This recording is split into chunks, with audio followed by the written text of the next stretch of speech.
7년 동안 미디안의 압제가 얼마나 심했는지 미디안이 아예 거기다가 장막을 치고 그 있는 모든 것을 수탈해가는, 다 빼앗아가는 어려움이 있습니다.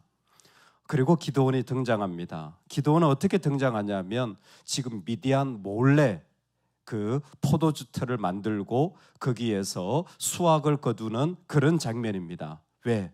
들키면 또 뺏어갈 거니까 몰래 지금 그 수확을 하면서 진행하는 때에 하나님이 그를 부르십니다. 하나님의 부르심과 미디안의 대답 차이는 너무 큰 차이가 있는 거예요. 커도 너무 큰 차이가 있는 거예요.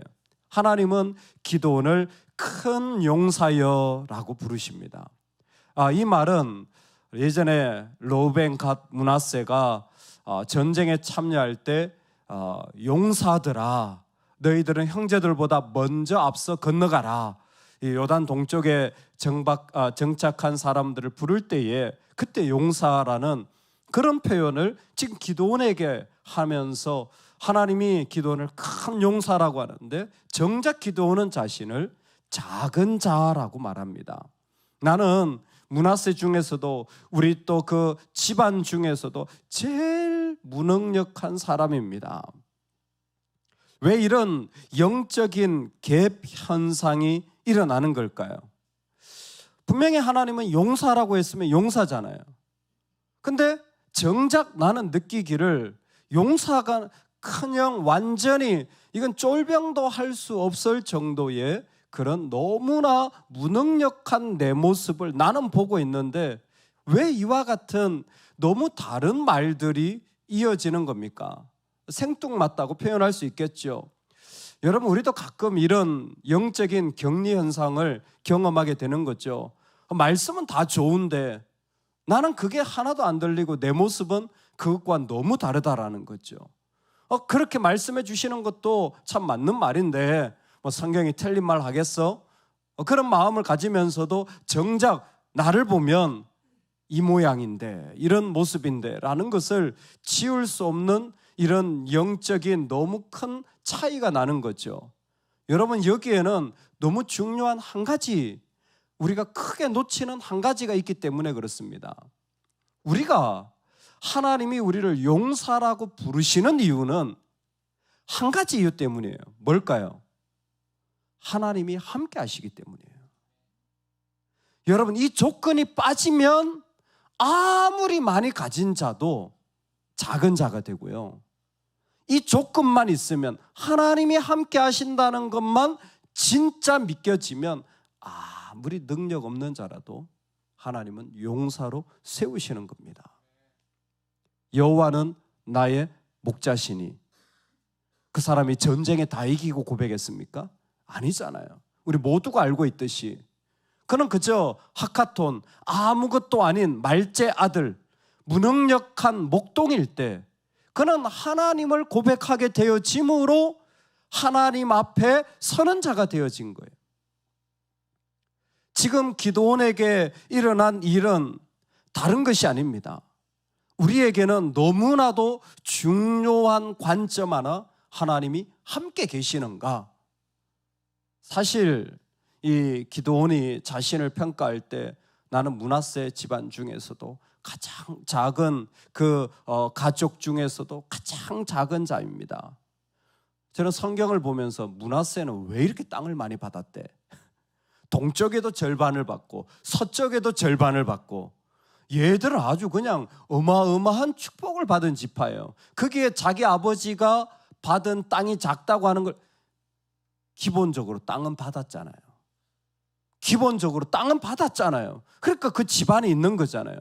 그리고 조금 뒤에 가보면 알겠지만 이스라엘이 왜 미디안에 그 어려움을 당하냐면 바알을 섬겼기 때문이에요. 근데 바알을 섬기는, 신상을 섬기는 그 땅을 이 집안이 되고 있어요. 그러니까 상당히 무엇인가 재정적으로도 뭔가 할 수 있는 그런 집안이라는 거예요.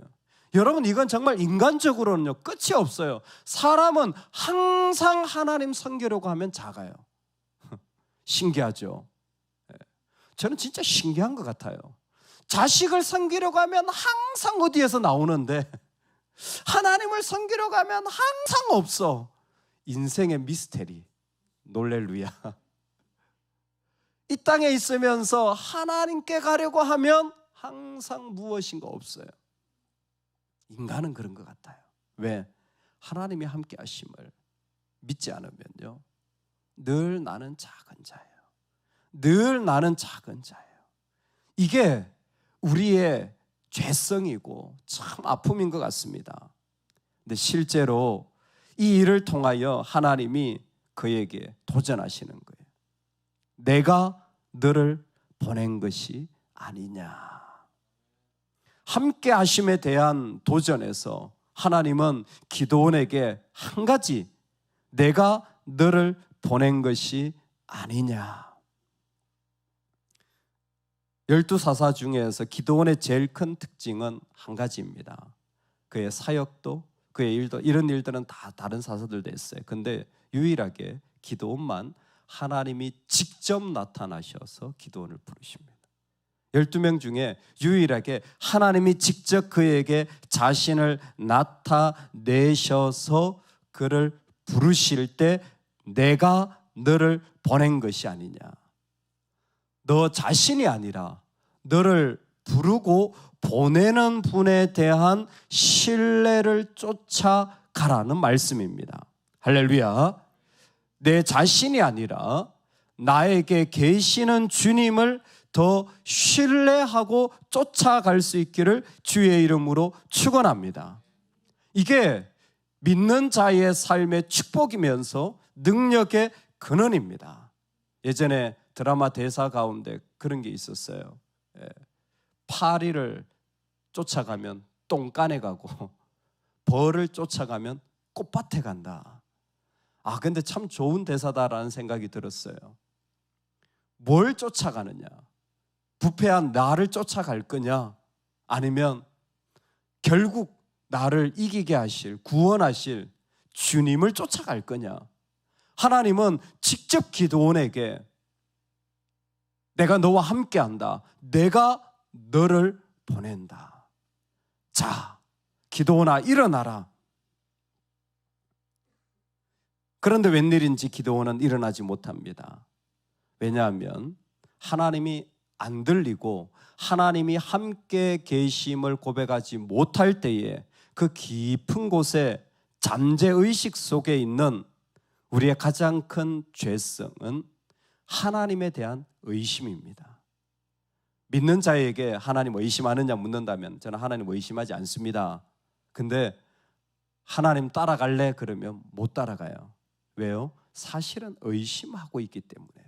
어떻게 보면 기드온은 그 모습을 정확하게 보여주는 사람입니다. 하나님이 계신다면 어떻게 이스라엘에게 이런 일이 일어날 수 있겠습니까? 하나님이 계시다면 어떻게 저 미디안이 와서 우리에게 이와 같은 일들을 하게 할 수 있습니까? 하나님이 계시다면 어떻게 우리가 이런 어려움을 겪을 수 있다는 말입니까? 왜 이런 일이 일어났지? 왜 미디안의 손에 우리가 넘겨졌지? 라는 그 마음의 깊은 곳에 숨겨둔 마음이 그 가운데 그의 삶에 선포되어지고 자꾸 그것이 끄집어져 나오는 거예요. 왜 그렇습니까? 정작 이스라엘 전부도 기드온도 믿는 자들도 다 믿음의 전통 위에 서 있지만 믿음의 전통 가운데 걸어가는 것 같지만 실제로는 바알과 아세라를 섬기는 사람들이 가지는 목적을 가지고 걸어가는 경우가 많다라는 것입니다. 참 이 영거라는 신학자의 해석이 우리한테 큰 울림을 줍니다. 실제로 하나님을 섬기는 것 같지만 그 속에는 아니요, 이 세상 사람들이 섬기는 목적과 세상 사람들이 살아가는 삶의 목적과 별로 다르지 않은 그 숨겨진 아젠다가 그의 삶의 안에 있다라는 것입니다. 하나님이 들리지 않아요. 하나님이 크게 들려야 하는데 내 자신의 죄가 생각나야 하는데 그러지 않고 용서될 마음이 없어요. 아, 주여, 이게 우리 현실입니다. 용서될 마음이 없어요. 마음 없는 사람한테 부르니까 그게 가겠습니까? 참 하나님도 답답하세요. 마음도 없는데 부른다고 가겠어요? 근데 진짜 하나님을 믿는 사람은 마음 없어도 갑니다. 부르시는 분 때문에. 근데 하나님 너무 친절하세요. 왜 마음이 없느냐? 왜냐하면 우린 용사로 살고 싶지 않아요. 조용히 은밀하게 그저 내가 원하는 거 조금씩 하면서 그렇게 살고 싶지, 뭐 용사가 돼가지고 뭐 막 그냥 그 복잡하고 어려운 일 속에 인간은 들어가고 싶지 않아요. 그게 우리의 본성이에요. 부끄럽지만 사실입니다. 하나님을 사랑한다고 하지만 하나님이 기뻐하는 일에 들어가가지고 그 짐 짊어지고 싶지 않아요. 그냥 내 나름대로 할 만큼 나도 하면서 이것도 조금 하면서 또 저것도 조금 하면서 그렇게 살고 싶은 게 바알과 아세라를 섬기는 자들의 삶의 목적이에요. 그러니 그의 마음 안에 하나님이 너무 작게 들려지는 게 당연할지도 모르겠습니다. 정표를 보여주십시오. 제가 다시 돌아와서 하나님이 진짜 이렇게 하실지 정표를 보여주십시오. 겁에 질린 거예요. 마음도 없고 능력도 없는데 부르신다고 하니까 거절은 못하고 겁에 질려버리는 겁니다. 그럼 사람들은 도망가요. 근데 기도원이 조금 나은 건 뭐냐면 갔다가 다시 오겠답니다. 그리고 하나님 기다리시겠대요. 이거 완전 코미디죠. 뭐 이런 코미디가 있습니까? 하나님 기다리시겠다는 거예요. 갔다 와라. 할렐루야. 여러분 이 정도는 되시기 바랍니다. 뭐 떠나봐라. 네가 하나님 앞에 돌아오지. 정표를 보여주십시오. 여러분 여기까지 왔으면 거의 다 이 사람의 모습이 나온 거예요. 지금 기도는 어떻게 하고 있냐면 하나님을 줄이고 있어요. 하나님을 줄이고 있어요. 하나님을 작게 만들고 있습니다. 치유해 주시면 섬길게요. 인간의 심정으로는 100% 동의가 되는 말이에요. 왜? 아프니까. 하나님이 나에게 돈을 주시면 섬길게요. 100% 동의가 되는 말이에요. 왜? 돈이 없으니까. 하나님이 이 문제를 해결해 주시면 제가 주님 앞에 갈게요. 왜? 그 문제가 안 풀리니까. 근데 반대로 생각해 보면요, 하나님 관점에서 보자면 야, 내가 너 치유해 주면 너의 하나님 되고 너 치유 안 해주면 난 너의 하나님 될 수 없는 존재구나. 내가 너한테 돈을 주면 나는 너의 하나님 될 수 있고 내가 너한테 돈을 안 주면 나는 너의 하나님 될 수 없는 존재구나. 내가 그 문제 해결해 주면 너한테 진짜 사랑과 행복과 이런 걸 주면 너는 나를 하나님으로 인정하고 내가 너 인생에 행복 안 주면 너는 나를 하나님으로 인정 안 하는 존재구나. 내가 그런 존재구나 너한테. 뭐예요? 하나님이 작아진 거예요. 하나님이 줄어든 거예요. 우리가 신앙생활 할 때 너무 가슴 아픈 게 저는 이거라고 생각합니다. 나를 줄여야 돼요. 나를 작게 만들어야 돼요. 하나님을 크게 만들어야 됩니다. 내 삶에 마음이 없기도 하고 그럴 수 있어요. 하나님에 대한 불신이 들어갈 수도 있고 그럴 수도 있어요. 그럴수록 하나님을 줄이는 게 아니라 나를 줄이고 하나님을 크게 만드시는 은혜가 있기를 소망합니다. 하나님께서 오늘 그 얘기를 해주시는 거예요. 저는 마치 그렇게 들립니다. 하나님이 그 기드온에게 말씀하실 때에 내가 미디안 사람 치기를 한 사람을 치듯 하리라 하시니라. 하도 작은 자라고 하니까 하나님이 네가 미디안 사람 치기를 한 사람을 치듯 하리라. 쉽게 이길 수 있다라는 거죠. 근데 뭐예요? 적군을 줄이고 계신 거잖아요. 아니 미디안 때문에 7년 동안 고통을 당하고 지금 기드온은 그 미디안의 그 힘에 무서워서 타작도 숨어가지고 몰래 지금 하고 있는데 하나님이 한 사람, 야 네가 한 사람을 이길 수 있지 않겠어? 아마 기드온도 그 말을 듣고는 하나님 제가 용사까지는 아니고 그래도 한 명이라고 한다면 에휴 그래도 한 명은 어떻게든 한번 해보겠죠. 이런 마음 들지 않겠습니까? 여러분 뭐예요? 나를 줄여야 되는 거예요. 나를 줄여서 하나님 앞에 가야 되는 거예요. 내 문제, 내 아픔, 내 자리 다 있지만 하나님 믿는 백성의 방법은요, 아닙니다. 내 문제가 이렇게 커요. 내 아픔이 이렇게 커요. 그거 분명해요. 하나님 작아요란 소리예요. 하나님 목소리 작아요란 소리예요. 하나님의 존재 작아요란 소리예요. 나는 이런 것 때문에, 나는 이런 모습이 있어서 하나님이 이루십니다. 하나님이 이루십니다. 쟁표를 가지고 다시 보여달라는 말에 하나님은 머무르시겠다고 말씀하십니다. 작은 자가 1000명을 이루겠고 그 약한 자가 강국을 이룰 것이며 때가 되면 나 야훼가 속히 이루리라. 이사야를 통하여 주신 말씀처럼 하나님은 말도 안 되는 이 너무나 하나님을 향하여 불공평하게 대하는 그 자리에서도 하나님은 기다리십니다. 그리고 하나님이 이루실 것입니다.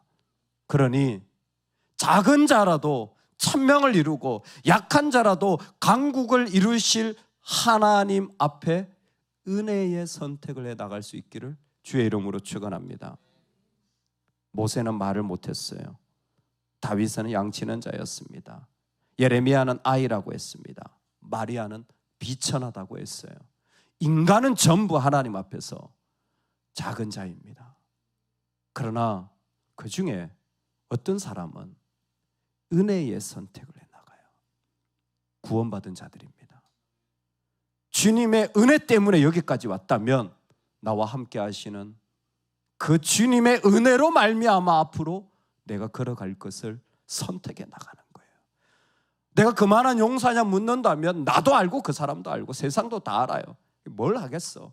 전혀 조건이 안 돼요. 그러나 하나님의 감동과 은혜를 쫓아 나가는 사람들, 여러분, 그게 교회가 교회되게 하는 거예요.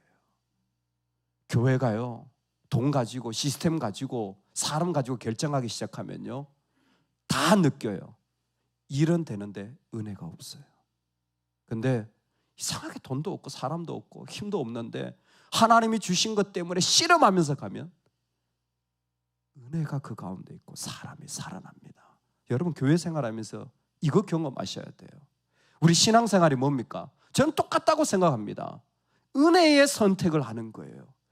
내 삶의 조건을 가지고 하나님을 작게 만든 선택을 하는 것이 아니라 은혜 빼고는 설명할 수 없는, 하나님의 원하심 빼고는 말할 수 없는 그 자리, 오직 한 가지, 하나님이 너무 크셔서 내 상처와 아픔이 작아지게 되어지는 은혜의 선택.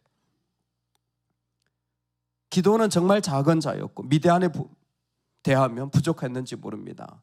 그러나 내가 너와 함께 하겠다는 하나님의 약속은 우리의 모든 부족함을 덮으시는 실제입니다.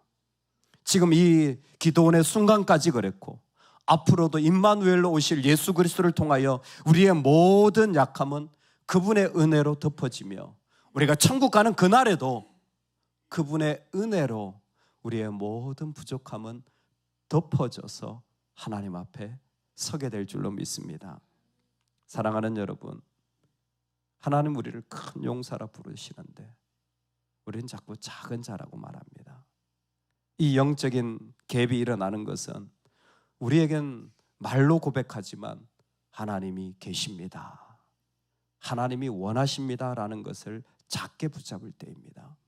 아니요, 나를 작게 만들고 하나님을 크게 만듭시다. 그래서 은혜로 하나님이 이끄실 것을 믿고 내 삶에 걸어 나갑시다. 작은 자가 1000명을 이기게 되는 놀라운 하나님의 세계가 우리에게는 있습니다. 할렐루야, 할렐루야, 할렐루야. 우리 믿음으로 담대하게 나아갈 때 주님이 이루실 세계 속에 우리의 은혜의 삶이 펼쳐져 나가기를 간절히 축원합니다. 아멘, 아멘. 우리 같이 한번 기도하겠습니다. 먼저는 내 삶 속에 혹시 믿음의 자리에 있는 것 같지만 실제로는 바알과 아세라를 섬기는 전통 가운데 있지는 않는지 기도하시기 바랍니다. 실제로 용사 되고 싶지 않고 그저 조금씩 내가 만족할 만큼만 살고 싶은 세상 사람들과 같은 마음을 우리 회개합시다. 하나님을 의심하게 만드는 자리까지 갑니다.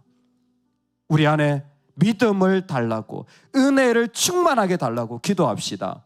내 안에 아무것도 없어도 은혜만으로 걸어가는 인생 되게 해달라고 우리 다 같이 이 아침에 주님 앞에 주여 한번 외치고 기도하며 달려나가겠습니다. 주여. 하나님, 우리의 심령